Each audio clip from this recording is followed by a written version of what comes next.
kita tidak menganut otak-atik gatuk atau cocok logi. Kalau kebetulan nggak apa-apa. Dari hasil komunikasi kita dengan Kementerian Kebudayaan, bahwa ini merupakan masukan dari para budayawan, para pekerja seni, tradisi, yang merasa penting untuk ditetapkan sebuah tanggal sebagai Hari Kebudayaan untuk mengapresiasi para budayawan, tradisi, seni, supaya juga tidak hanya sekedar diingat, tapi juga mendapatkan tempat dalam keberlanjutan pembangunan bangsa kita. Pemerintah kita nggak menganut sistem otak-atik gatuk, cocok logi. Jadi ketika sebuah tanggal ditetapkan oleh kementerian, itu ada dasarnya.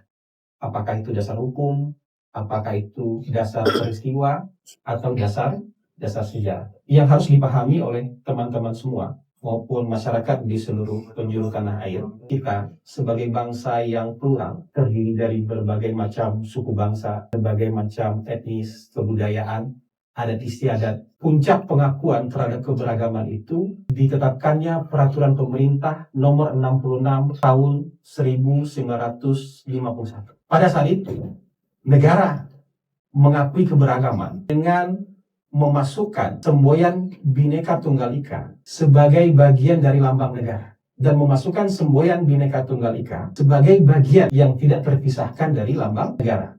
Dan menurut kajian yang disampaikan ke Kementerian Kebudayaan, inilah puncak pengakuan terhadap keberagaman kita sebagai bangsa yang plural, termasuk juga keberagaman budaya kita. Dan ini yang dijadikan alasan. Sebenarnya tidak hanya satu tanggal ini, ada 6 atau 7 tanggal yang dijadikan alternatif sebagai hari kebudayaan.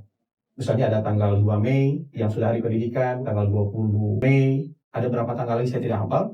Karena hari-hari itu sudah ada harinya, ada hari peringatannya, dan hari ini juga, tanggal 17 Oktober ini, ada momen sejarahnya, pengakuan resmi pemerintah terhadap keberagaman, dengan dimasukkannya semboyan Bhinneka Tunggal Ika sebagai bagian tidak terpisahkan. Burung Garuda itu, lambang negara itu nggak terpisahkan dengan semboyan Bhinneka Tunggal Ika. Itu puncak pengakuan terhadap keragaman budaya kita yang bermacam-macam itu sebagai budaya bangsa Indonesia. Kira-kira penjelasannya seperti itu.